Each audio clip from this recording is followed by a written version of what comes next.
हाँ जी, आपको पता है लाइफ में ना हर चीज़ का क्लोज़र ज़रूरी नहीं होता है। एग्ज़ाम्पल के लिए आप एक रिलेशनशिप ले लीजिए जिसमें शायद आप दो इंसान हैं, यहाँ पर साथ चल रहे हैं, बट यस किसी रीज़न किसी सिचुएशंस की वजह से अगर उनमें सेपरेशन आ गया है, वो लोग अलग हो गए हैं।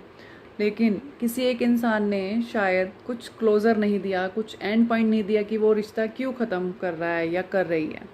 तो बस आपको परेशान नहीं होना है, क्योंकि रिश्ते ना एक झटके में कभी ख़त्म नहीं होते।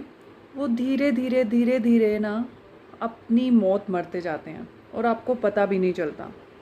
शायद स्टार्टिंग में चीज़ें कम होनी स्टार्ट होंगी, शायद आपके दिन भर की बात से कम बात स्टार्ट होगी, फिर धीरे धीरे शायद केयरिंग्स कम होगी, टाइम देना कम होगा। तो मतलब स्टेप बाय स्टेप चीज़ें होती हैं, कभी भी चीज़ें वन टाइम में नहीं होती हैं। तो ये चीज़ आप जितना जल्दी हो सके समझ जाएं।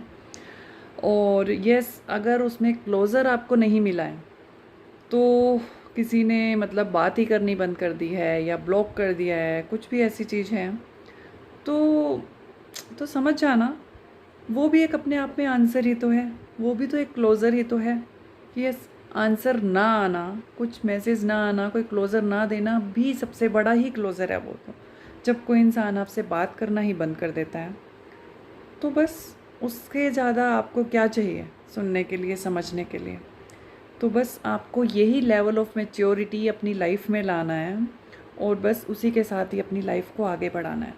फिर देखिएगा आपकी लाइफ में ना वो चीज़ें होंगी कि जो आपने कभी सोचा ही नहीं होगा। क्यों? क्योंकि अब आप एक्सेप्ट करना सीख गए हो लाइफ की सिचुएशंस को as it is, go with the flow की एनर्जी में चलने लगे हो। और आपकी लाइफ में सीरियसली बहुत अच्छे चेंज होंगे, बहुत पॉजिटिव चेंज होंगे। करके देखिए, समझिए। कुछ प्रॉब्लम है तो आप प्लीज़ मुझे कमेंट्स में बताइए, मैं उसे आंसर देने की पूरी कोशिश करूँगी। तब तक के लिए all the best and thank you.